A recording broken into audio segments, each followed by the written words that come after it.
Okay चलो start करते हैं। अच्छा, क्वेश्चन नंबर 15।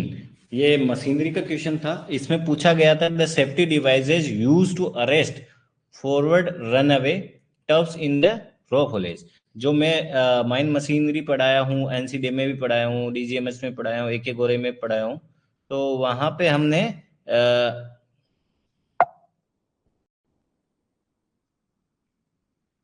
ये चीज़ें डिस्कस करी है ऑलरेडी, है ना। और आपके जो रिकॉर्डेड क्लास वगैरह में है ये चीज़ें बताई जाती है कि कौन सा सेफ्टी डिवाइस कहाँ कैसा काम करेगा।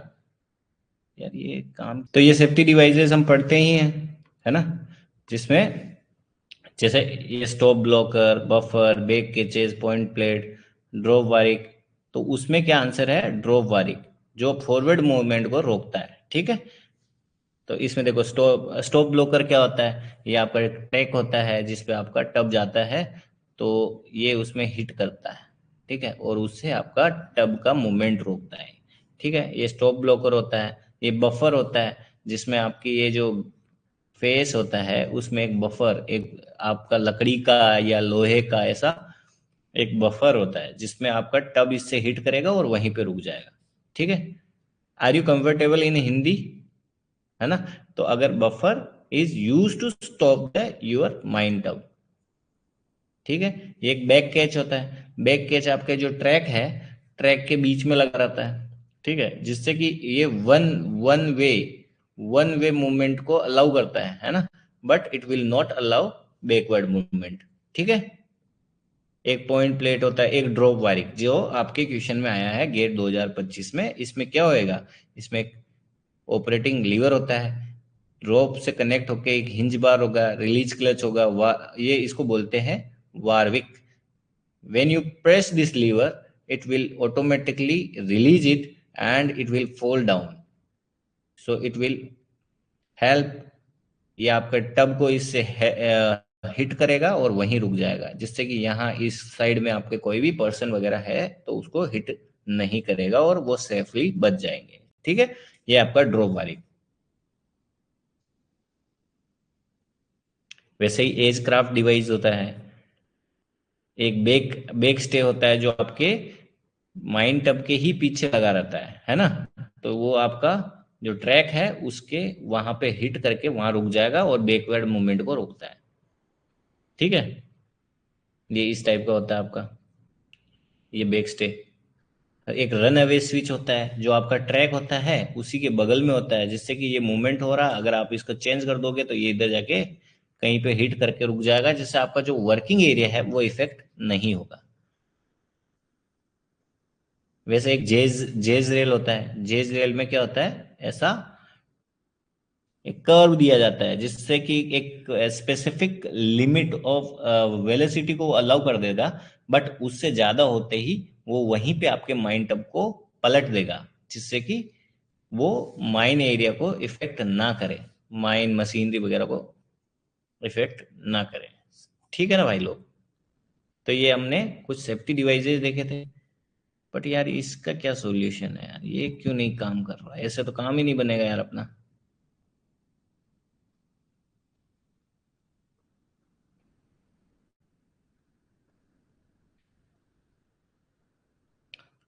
चलो कोई नहीं, विजिबल करते हैं थोड़ा। कैसे दिखेगा? इसको थोड़ा छोटा करते हैं, इसको थोड़ा जूम करते हैं। क्या क्या यार, पीपीटी उड़ गई तो सारा मेहनत पानी में चला जाएगा ना। तो ये safety devices use to arrest the forward run away tubs in the ropeway, कौन सा है वो? ड्रॉप वारिक।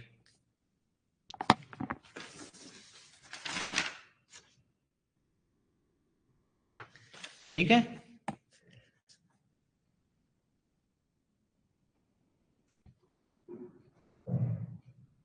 अरे सला, ये तो सारा क्वेश्चन ही गायब कर दे रहा।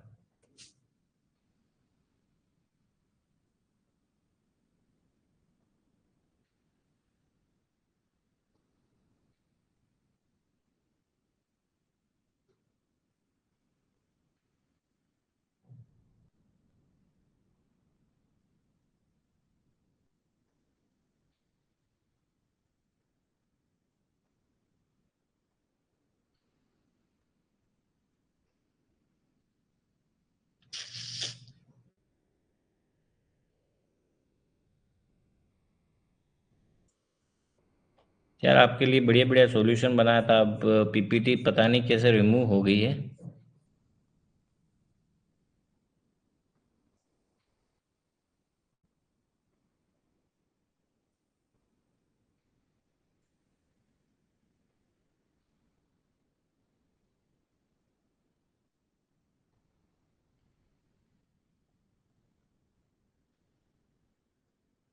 चलो, क्वेश्चन नंबर 16।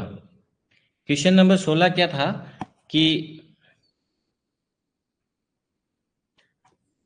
इसमें आपको पूछा गया था कि आप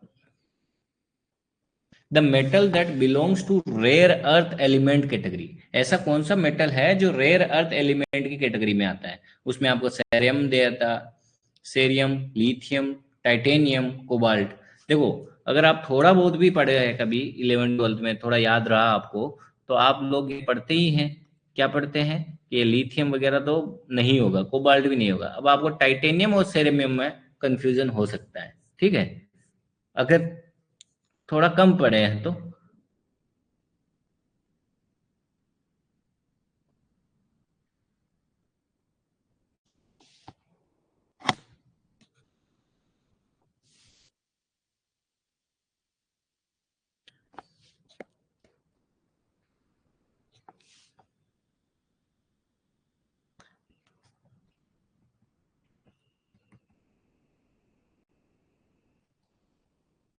हम्म, ये देखो, इसमें ये रेयर अर्थ एलिमेंट सारे दिए गए हैं, जिसमें देखो ये लांथानम, सेरियम, ये जो 57 से लेके 71 तक, ये सारे के सारे आपके रेयर अर्थ मेटल्स में आते हैं। तो आपका इसमें सेरियम था, वो आपका रेयर अर्थ मेटल है। ये एक और लिस्ट है जिसमें आप देख सकते हो स्कैंडियम, याटेरियम, सेरियम, ये सारे के सारे आपके रेयर तत्व। बहुत इजी क्वेश्चन था, ठीक है। तो इसमें आंसर क्या हो जाएगा? Cerium. Question number 19।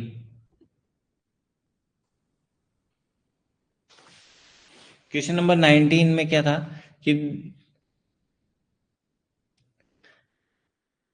Three frictionless pulley with the rope attach are the static equilibrium. कह रहा है कि तीन पुली है ना, और उसमें M1 है और M2 है। यहाँ पे 100 kg आपने इस पे लगा रखा है। तो ये आपको बोल रहा है कि आप फाइंड आउट करो कि what is the value of M1 and what is the value of M2, ठीक है ना।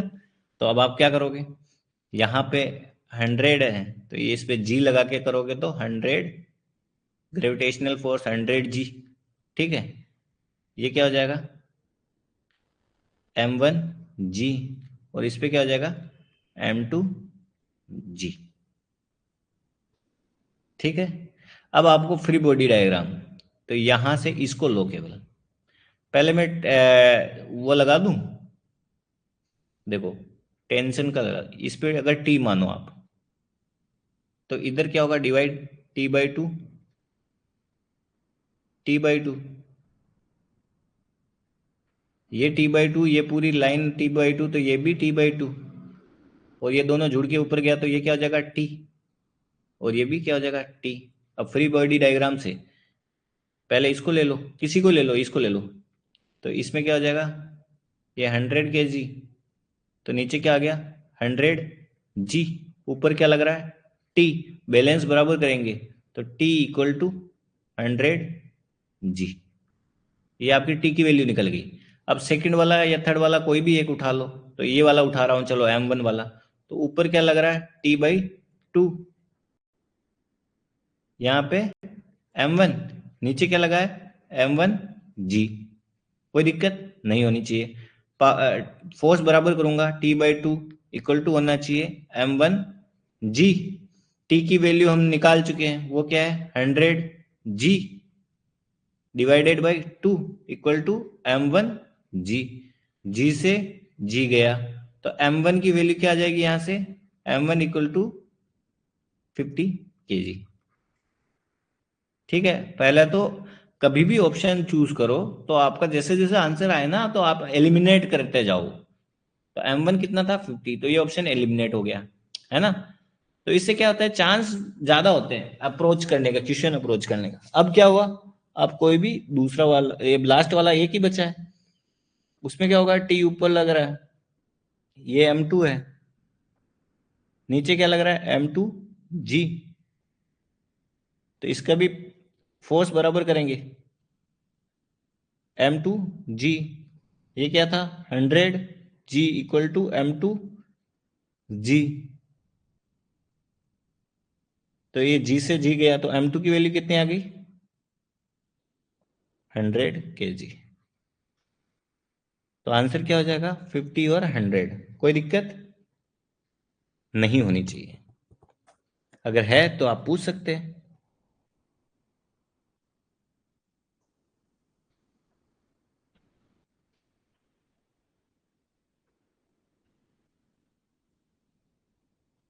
चलो अगले क्वेश्चन में आते हैं। अगला क्वेश्चन है the chemical use in the foam type fire extinguisher. जो फोम टाइप फायर एक्सटिंग्विशर है उसमें किस टाइप का आप केमिकल यूज करोगे। तो ये भी इजी क्वेश्चन था, ये सारे के सारे अपन पढ़ते ही हैं, पढ़ते हैं ना भाई। ये रहा केमिकल फोम टाइप का।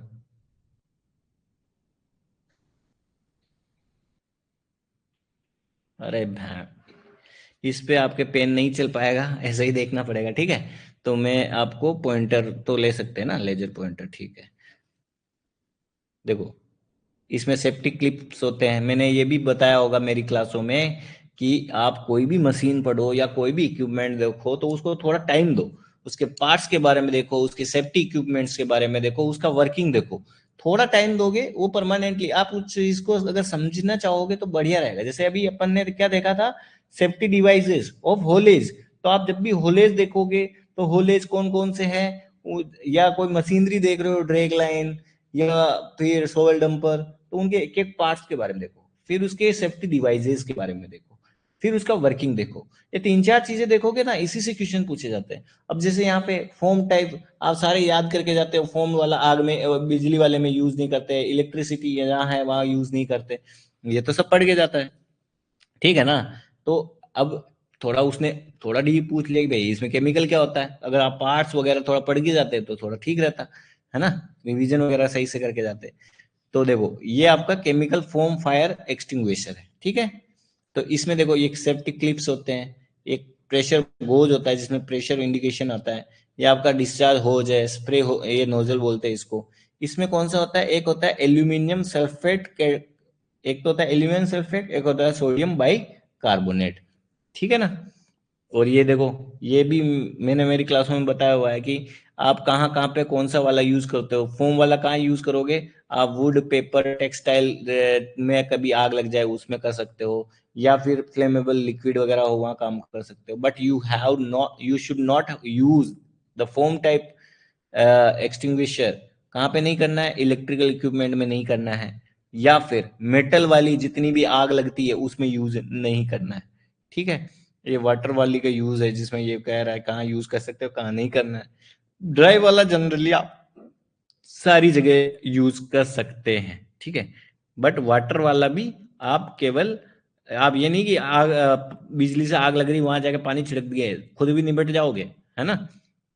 मेटल से आग लग रही है वहां पे पानी नहीं छिड़कोगे वहां से, वरना आप, वो फेंकता है ना, कभी नहीं देखे हो, सारे सब्जी बना रहे होते हैं, उसमें तेल डाल रखे हो, उसमें थोड़ा पानी डालते तो छिटके मारते हैं। तो बहुत सारी चीजों पे कुछ चीजें डालनी है कुछ नहीं डालनी है। तो कहाँ पे आपको किस टाइप का एक्सटिंग्विशर यूज करना है वो पता होना चाहिए, ठीक है ना भाई। तो यहाँ पे ऑप्शन क्या हो गया, ऑप्शन हो गया NaHCO3 और एल्यूमिनियम सोडियम बाइकार्बोनेट, ठीक है ना। अब क्वेश्चन नंबर 25, इसमें क्या बोला है, होलेज रोप शेल बी रीकैप्ड। कह रहा है कि जो आपकी होलेज रोप होती है, होलेज रोप मतलब आप रोप के बारे में तो जानते ही होंगे। रोप क्या होती है, इस तरह की रोप होती है जिसमें एक कोर होगा, वायर होगा, सेंटर वायर, स्ट्रैंड, ये सारी चीजें देखते हैं हम। इसमें लेज वगैरह बहुत सारी चीजें देखे हैं, है ना। तो अब ये कह रहा है कि इसका रीकेपिंग करना होता है ना। कोई भी आपकी रोप है, आपके सीएमआर वगैरह के हिसाब से आप 3.5 साल तक यूज कर सकते हो, ठीक है। 3.5 साल आप मैक्सिमम यूज कर सकते हो, बट उसको रीकेपिंग करना होता है। रीकेपिंग में भी आपको ये भी पता होगा कि रोप है उसका 2 मीटर काटना है, फिर वापस उसको रीकेपिंग मतलब फिनिशिंग वगैरह करके उसमें केप वगैरह अच्छे से करना है ना, वरना ये टाइम के साथ खराब हो सकता है। तो 6-6 महीने में ये ठीक करते रहना है। तो ये रिकेपिंग क्या करना है, हर 6-6 महीने में करना है। और रोप को चेंज कितने महीने या कितने साल में कर देनी है, 3.5 साल में चेंज ही कर देनी है, ठीक है ना। इसके अब हमने फैक्टर ऑफ सेफ्टी वगैरह भी देखे हैं कि कौन सी गियर का फैक्टर ऑफ सेफ्टी कितना होता है, रोप का कितना होता है, ये सारी चीजें देख चुके हैं ना। अच्छा, क्वेश्चन नंबर 32, इसमें क्या बोल रहा है, इन ए वेंटिलेशन नेटवर्क 3 एयरवे रेजिस्टेंस देर का 4, 6.25 और 9, ठीक है। 3 रेजिस्टेंस देर के बोल रहा है पैरेलल। ये चीजें भी हम देख चुके हैं। पैरेलल क्या होता है कि जहां पे इस तरह से मानते हैं ये पैरेलल है, और जहां पे सीरीज किसको बोलते हैं, इसको सीरीज बोलते हैं, ठीक है। तो ये बोल रहा है पैरेलल में R1, R2, R3 है। तो इसके लिए आर इक्विवेलेंट का फॉर्मूला बात बात करे हुए हैं ना। उसका क्या होता है, ये वेंटिलेशन का क्वेश्चन है ना।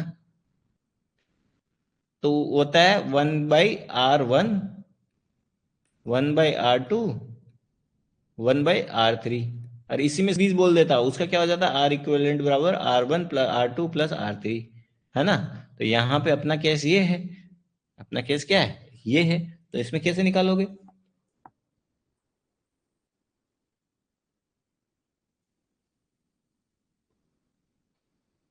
तो यहाँ पे देखो R1 हमको दे रखा है 4, R2 दे रखा है हमको 6.25, R3 दे रखा है हमको 9। तो root of R equivalent equal to 1/4,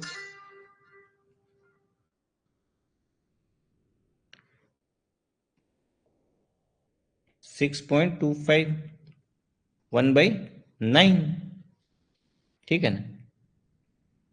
are equivalent हमने हम मेरी क्लासों में जब एक एक गोरे ले रहा था तो मैंने ट्रिक के भी कुछ बताने की कोशिश करी थी, है ना।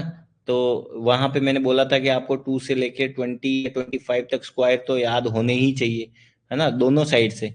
तो वहां पे अब 4 का क्या है, 2 है, तो 1/2। जैसे यहाँ पे 9 का क्या है, 1/3।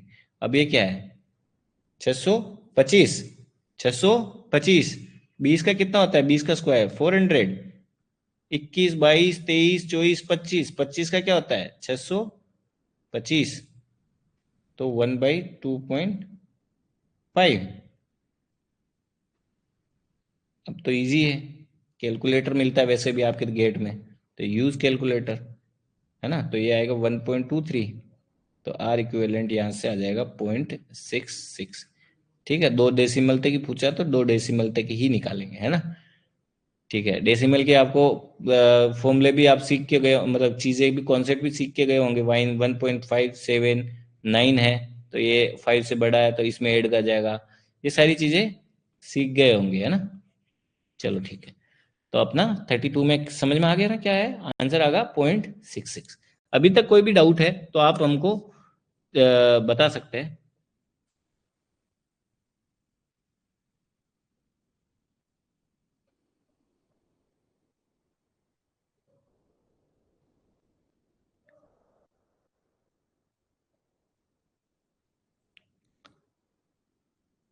चलो, क्वेश्चन नंबर 33, इसमें क्या बोल रहा है, इसमें आपको ओएमएस निकालना है। और ओएमएस मतलब आउटपुट पर मेन शिफ्ट, आउटपुट पर मेन शिफ्ट, आउटपुट पर मेन शिफ्ट कैसे निकालते हैं, कैसे निकालते हैं।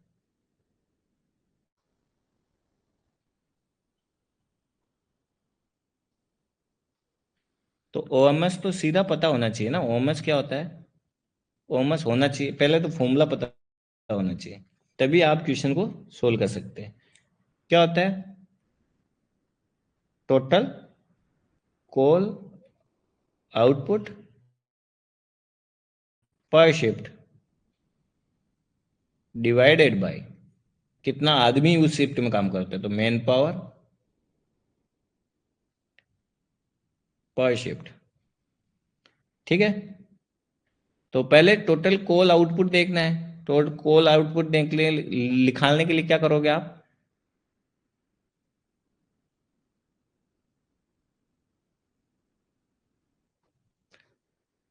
वॉल्यूम इनटू डेंसिटी, ये आपका टनेज होता है।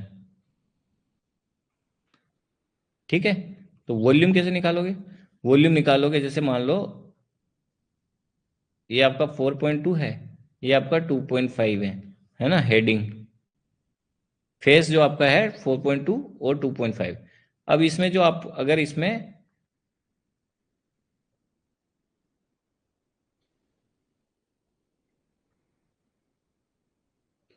ये बोलते हैं पुल, मतलब पुल मतलब कितना आपका ब्लास्ट हुआ, तो ये एक वॉल्यूम क्रिएट कर रहा है ना, एक क्यूब। क्यूब नहीं हो सकता, क्यूबिक। तो इसका आपको वॉल्यूम के फॉर्मूले मैंने आपको बोले थे कि याद रखना। ये 2.5 है और आपका पुल कितना है 1.2। वॉल्यूम के बताए थे कि क्या होगा, लंबाई गुणा चौड़ाई गुणा ऊंचाई। इससे आपका वॉल्यूम निकल जाएगा। वॉल्यूम क्या हो जाएगा? 4.2 2.5 इंटू 1.2। तो इसको मल्टीप्लाई करोगे तो कितना आएगा? ये आएगा 10.5 मीटर क्यूबिक मीटर। जब आपका वॉल्यूम आ गया 10.5, ठीक है, अगर उसको डेंसिटी डेंसिटी जो दे रखी है कितनी है 1.4, अगर 1.4 से मल्टीप्लाई कर दोगे तो टेनेज, टेनेज या फिर टोटल कोल कितना आ जाएगा? इन दोनों को गुणा करेंगे तो टनेज ऑफ, या ये तो वॉल्यूम आएगा ना यार। वॉल्यूम है, वॉल्यूम को टनेज से गुणा कर देंगे, ठीक है। अच्छा, इसमें एक चीज रह गई, ये तो आपका एक फेस है ना। अब नंबर ऑफ ब्लास्ट कितना ले रहा है वो भी तो कंसीडर करना पड़ेगा। पर शिफ्ट में 8 ब्लास्ट ले रहा है, ये तो एक फेस का है, ऐसे 8 और है। तब टोटल वॉल्यूम कितना हो जाएगा? देखो ये चीज तो है, इसको थोड़ा रोको।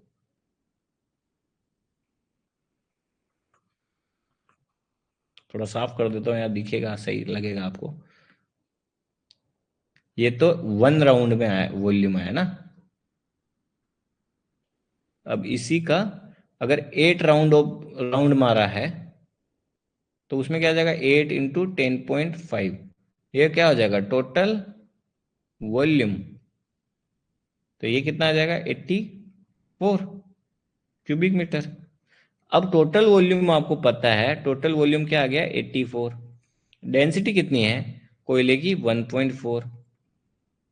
तो यहां से टोटल टनेज कितना आ जाएगा?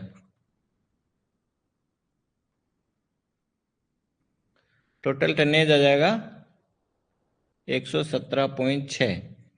ठीक है,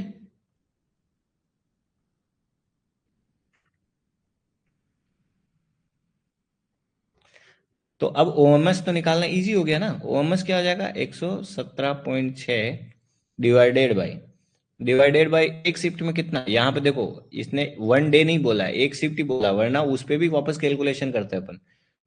अगर डे बोलता तो डिवाइड बाई 3 करते, या फिर लार्जेस्ट शिफ्ट लेते, या जो भी पूछता वैसा वाला ना। तो कितना है 100 पर शिफ्ट, कितना है 100 आदमी है। तो यहाँ से कितना आ जाएगा 1.176। ठीक है, अब आप उनको राउंड ऑफ कह रहा है कि राउंड ऑफ टू 2 डेसिमल। मैंने क्या बताया कि ये अगर 2 डेसिबल करना है तो 2 यहीं से है, ये 5 से बड़ा है तो ये इसमें 1 ऐड कर देंगे, तो आंसर क्या आंसर 1.18। ठीक है, क्वेश्चन नंबर 33। Question number 34।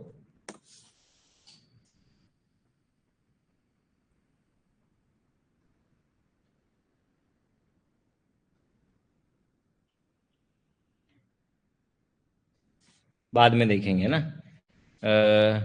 यार ये देख ले 37।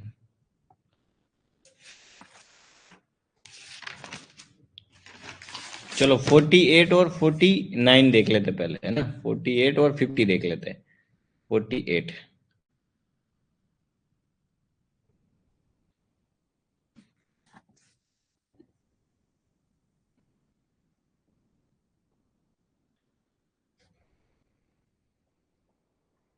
चलो, इस वाले क्वेश्चन में क्या बोला गया है कि एक डायरेक्ट रोप होलेज है, डायरेक्ट रोप होलेज है। उसमें क्या होता है, आउटपुट कितना निकल रहा है, 24 ton per hour. 24 ton per hour. देखो यहाँ पे सेकंडों में चल रहा था, अपन पहले या तो सेकंडों में कन्वर्ट कर ले या सबको घंटे में कर ले, है ना। तो पहले मैं सेकंडों में कन्वर्ट कर लेता हूँ। तो 24 टन/सेकंड करेंगे तो 60/60। तो ये कितना आ जाएगा, 1/150 टन/सेकंड। यहाँ तक कोई दिक्कत नहीं होनी चाहिए। अब इसमें क्या करना है, देखो ये क्या था, 1 घंटे में 24 टन है, तो अगर बोले कि 1 सेकेंड में कितना है, तो वो हो गया ये 1 बाई, तो 1 सेकेंड में कितना आउटपुट हो जाएगा, 1/150। ये डाटा अपने काम आएगा, ठीक है। इसको याद रख, ये मतलब ध्यान रखना। अब देखते हैं कि एक लेंथ, एक कोई ऐसा है डायरेक्ट ड्रॉप हो ले, एक वेज वेज है, ठीक है। अब मान लो यहाँ पे कोई, ये समझाने के लिए टब ले रहा हूँ, ठीक है। टब पे क्या होगा, पहले देखो टब का क्या दे रखा है इसने, कैप माइन माइन कार की कैप 1 टन, 1 टन का है।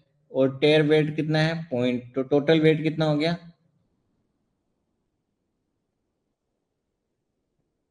टोटल वेट कितना हो गया, 1.5 टन, है ना। दोनों को ऐड कर देंगे।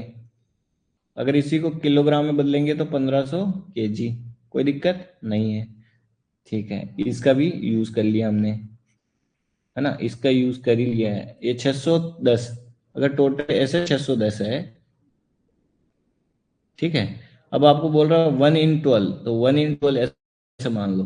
1/12 का मतलब तो समझ में आता है ना, कि हर 12 मीटर पे वो 1 मीटर ऊपर उठेगा, ठीक है। तो आपकी अगर वर्टिकल अगर 12 मीटर पे एक बढ़ रहा है, तो वर्किंग ये हाइट निकालने के लिए क्या करोगे, तो वर्टिकल हाइट, वर्टिकल हाइट क्या हो जाएगी, 610 × 1/12। ये आपकी वर्टिकल हाइट आ जाएगी 50.833 मीटर, ठीक है। अब इसमें फोर्स लग रहा होगा, फोर्स क्या लग रहा होगा, देखो एक mg लगता है नीचे की तरफ। इसका इधर कौन सा कंपोनेंट आएगा, mg साइन थीटा। तो पहले ये साइन थीटा कोस थीटा इसका थोड़ा कर लेते हैं। आपको पढ़ाया था मैंने कि लाल कक्का होता है, ये साइन होता है, लंब बटा कर्ण। अगर आपको 1 ये दे रखा है, कर्ण पहले 1/12 है, तो ये आ जाएगा 1/√ऑफ, या ज्यादा छोटा लिख दे रहा हूँ क्या मैं,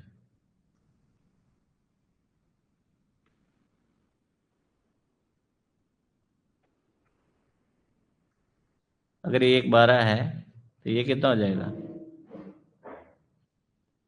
ठीक है। पाइथागोरस प्रमेय से अगर ये हो गया, ठीक है, तो अब आपका इधर करना चालू करते हैं।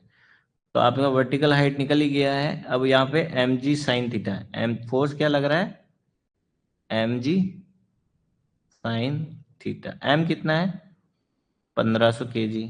g को 10 मान लूँ, है ना, थोड़ा इजी रहेगा। और साइन थीटा क्या होगा, लाल कक्का, लाल कक्का,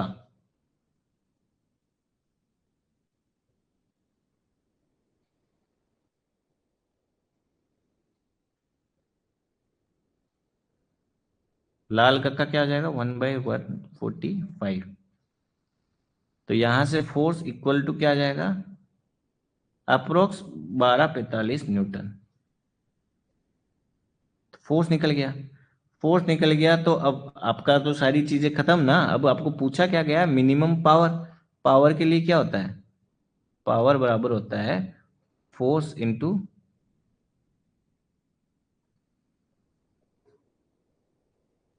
पहले पावर निकालने के लिए वर्क तो निकालना पड़ेगा ना, work done.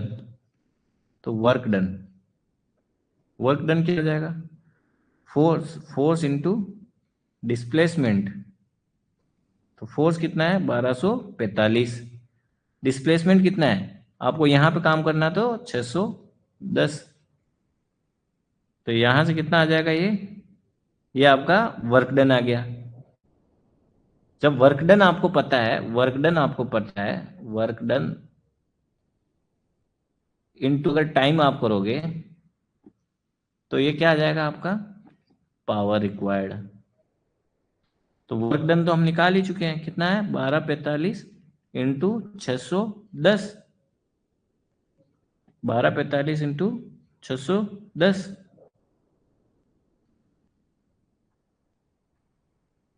Into 1/150 time, 1 second में निकाल रहे हैं हम। तो यहां से आ जाएगा पावर कितना आ जाएगा 12.66। देखो यहाँ पे एक चीज हमने फालतू निकाली थी, ये वर्टिकल हाइट, इसका कोई मतलब नहीं निकला अपने, है ना। चलो, तो अपने को आंसर पूछा था कि टू रेज द पावर निकालने, तो पावर तो इजीली निकलेगी ना, 12.66 आंसर।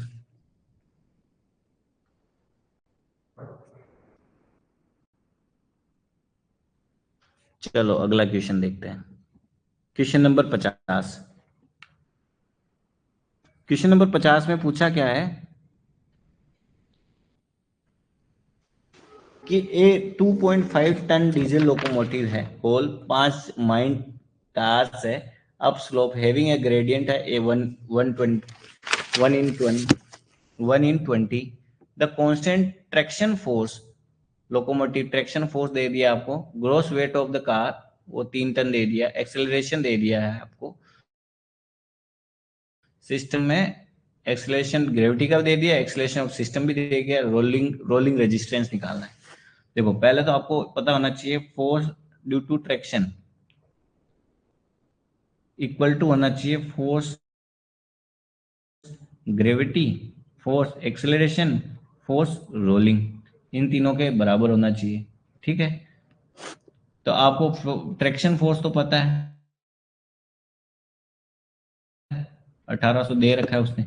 अब फोर्स ग्रेविटी, फोर्स एक्सेलरेशन वगैरह निकाल रहे हैं।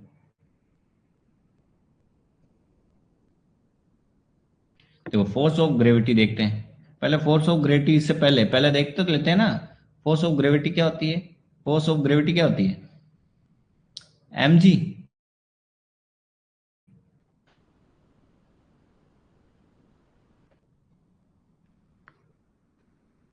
mg है ना, इनटू ग्रेडियंट,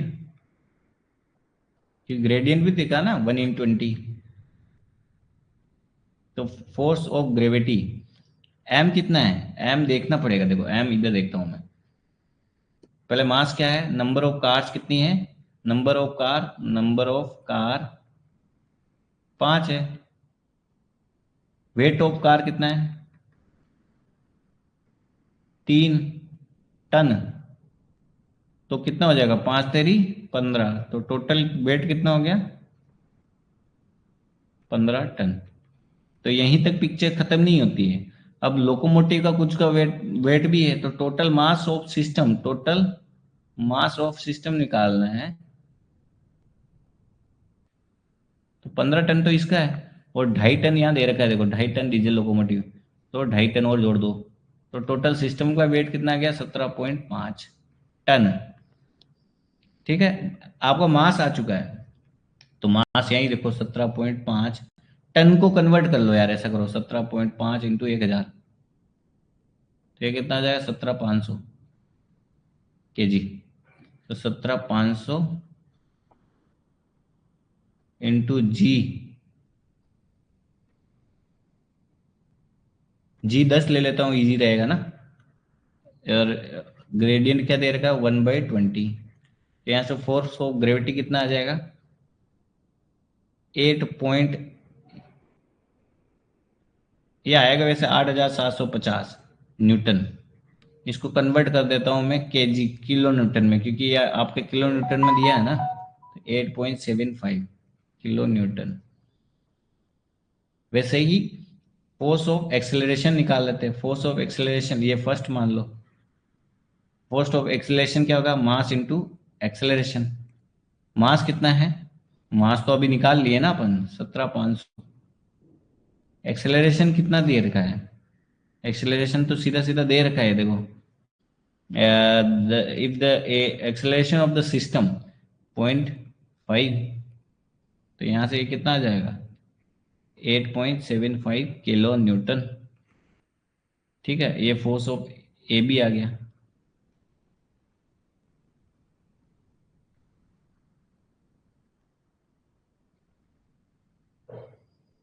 अच्छा, ये मैं 10 लिया हूँ, बट इसने भी दिया है ना, इसलिए मैं ले भी लिया हूँ ना 9, वरना अप्रोक्स एग्जैक्ट लेना होता 9.8 लेता, बट इसने बोला भी है, वरना मैं लेता भी जनरली इतना ही हूँ, क्योंकि ज़्यादा फर्क नहीं लगता है। क्योंकि ओके, क्योंकि ये रेंज देता है ना ऐसे वाले क्वेश्चनों में। Okay, so force of gravity क्या आ गया, 8.75, 8.75 प्लस फोर्स ऑफ रोलिंग। तो यहाँ से फोर्स ऑफ रोलिंग क्या आ जाएगा, 1800 माइनस 17.5, तो फोर्स ऑफ रोलिंग कितना आ जाएगा, 1782.5 kilo Newton. Force of rolling निकल गया, बट अपन को रोलिंग, फोर्स ऑफ रोलिंग नहीं पूछा है, रेजिस्टेंस पूछा है। तो रेजिस्टेंस क्या हो जाएगा,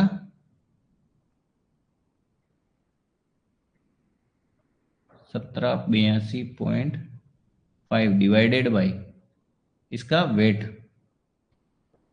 तो आर बराबर 1782.5 डिवाइडेड बाई, हाँ यार वेट, वेट कितने में निकाला था, ये रहा। तो इसको मैं टन में ही ले लेता हूँ, क्योंकि यहाँ पूछा देखो किलो न्यूटन पर टन पूछा है ना। जैसा पूछा जाए वैसे ही आंसर देना है। अगर आप वहां कुछ गड़बड़ी करोगे तो आंसर नहीं आएगा, फिर परेशान रहोगे, क्योंकि वहां आंसर दिखता नहीं है, आप फीड करके आओगे। तो ये आंसर आता है आपका 101.571 किलो न्यूटन। ठीक है,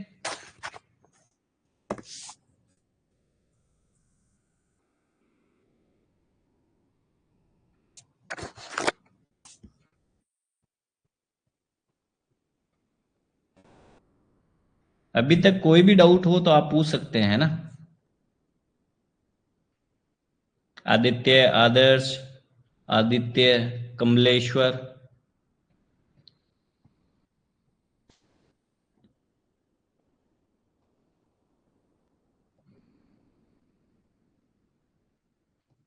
ये वाला देख लेते हैं।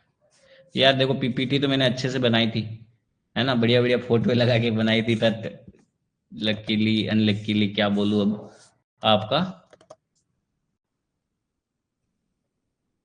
काम नहीं कर पाई यार वो। अच्छा, ये क्वेश्चन भी देख लेते हैं। इसमें बोल रहा है कि a fix quantity of air,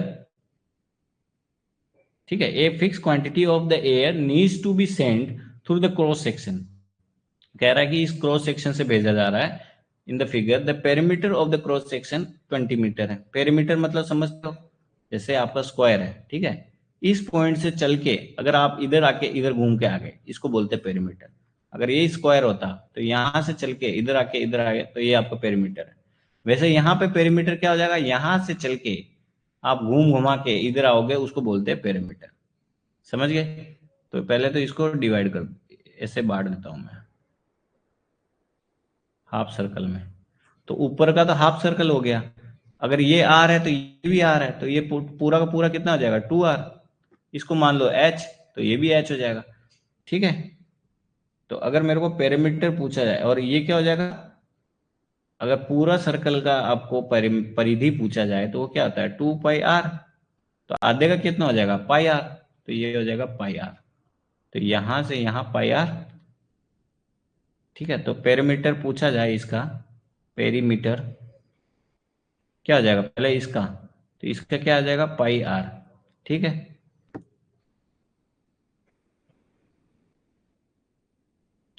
plus फिर ये सा, तो इसमें एच आया, एच आया, तो प्लस 2h, और ये वाली लाइन, तो ये क्या होगी, ये इसके बराबर ही होगी ना, ये वाली के बराबर, तो ये होगा 2r। तो यहाँ तक कोई दिक्कत। तो पेरीमीटर क्या होगी, perimeter pi R plus 2h plus 2r। तो ये आपको 20 दे रखी है, तो यहाँ से h निकाल लो, क्योंकि h हमको पता बिल्कुल भी नहीं है। तो 20 माइनस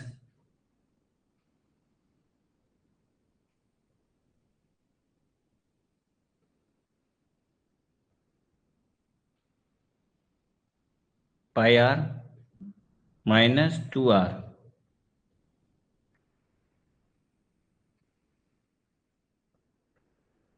डिवाइडेड बाई 2।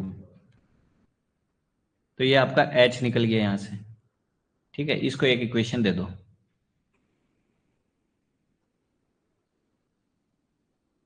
अच्छा, ये रंग बिरंगा करने में थोड़ा धीरे धीरे बताने का मतलब यही है कि आपको थोड़ा समझ में आए, है ना, वरना मैं इतना धीरे नहीं करता क्वेश्चन एग्जाम में। ठीक है, अब आते हैं इसके एरिया। एरिया निकालना हो तो क्या होता है, पहले इसका एरिया, तो ये क्या हाफ सर्कल है, हाफ सर्कल का एरिया क्या है, पूरे का क्या होता है पाई आर स्क्वायर, तो हाफ का क्या होता है pi are square by 2। Area of semi circle वो क्या आ जाएगा pi are square by 2। Area of rectangle ये वाला, इसका क्या हो जाएगा, इसका क्या होगा लंबाई इंटू चौड़ाई, लंबाई कितनी है 2r, चौड़ाई कितनी है h, तो ये 2rh। यहाँ तक कोई दिक्कत। तो टोटल एरिया क्या हो जाएगा pi are square by 2 plus 2rh। यहाँ तक कोई दिक्कत नहीं होनी चाहिए। अब इस h को यहाँ पे फिट करते हैं,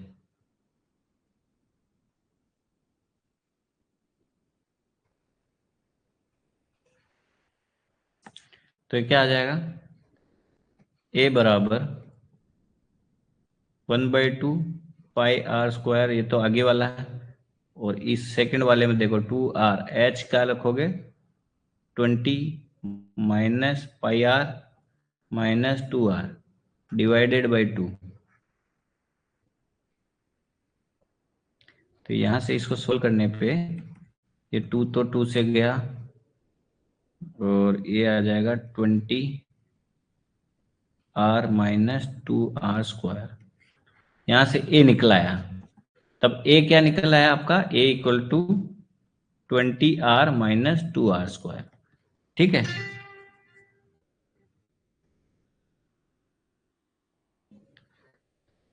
तो अगर मान लो मैक्सिमाइजेशन कभी भी निकालना हो,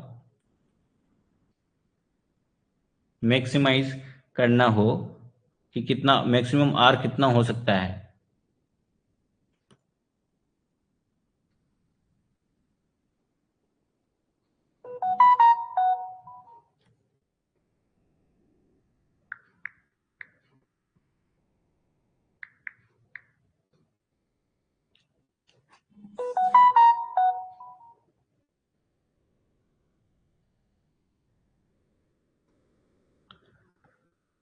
तो मैक्सिमाइज करने के लिए हम डिफ्रेंशिएशन करते हैं, आर के रिस्पेक्ट में कर देंगे D R equal to 20 plus minus 2 दूआ 4 4r। तो मैक्सिमाइज के लिए डिफ्रेंशिएशन करके D A by D R zero कर देते हैं। ठीक है, ये बहुत किया होगा आपने कॉलेज के टाइम पे, 11th 12th में भी किया होगा। तो अब 20 माइनस 4r इक्वल टू 0, तो आर कितना आ जाएगा, कुछ गड़बड़ कर रहा हूँ ना मैं।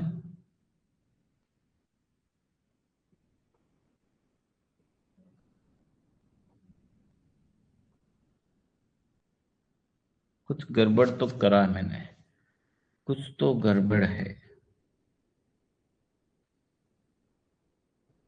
यार। यहाँ पाई कहाँ गायब कर दिया मैंने, इस पाई तो बचेगा ना।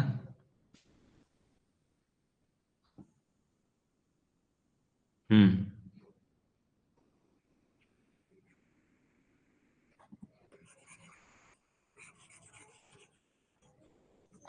प्रोसेस सेम ही है, छोटी छोटी मिस्टेक होती है, वो आप एग्जाम में भी करोगे तब भी होगी, है ना।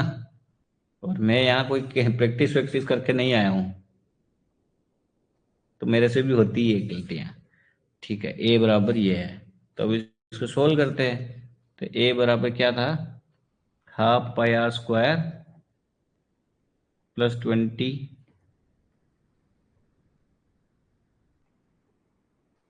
20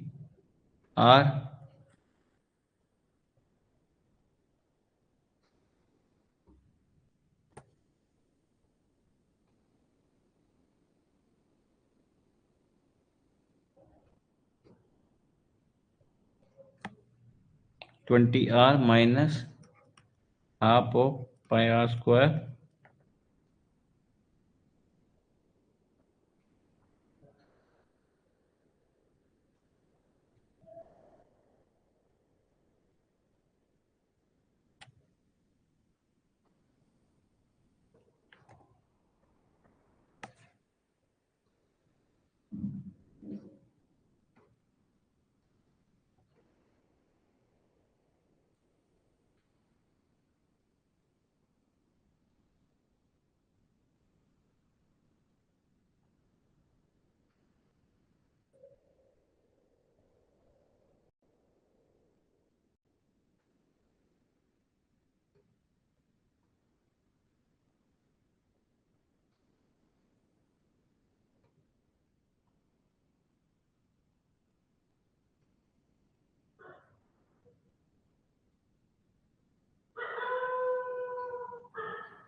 ठीक है, यहाँ तक सिद्ध, यहाँ तक कोई दिक्कत नहीं। वह थोड़ा मैं कैलकुलेशन में गलत कर रहा था। अब आर निकालना आपको, तो आर क्या आ जाएगा, 20 - पाई प्लस 4।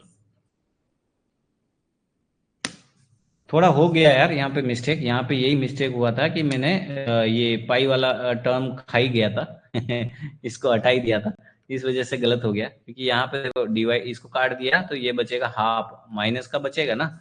फिर आप डिफ्रेंशिएशन करोगे तो 20 - पाई आर, देखो इससे आर गए बजा डिफ्रेंशिएशन में, ये 2 आगे आएगा, 2 से 2 कट गया तो पाई आर बचा, फिर ये आया गया तो 4 r बचा।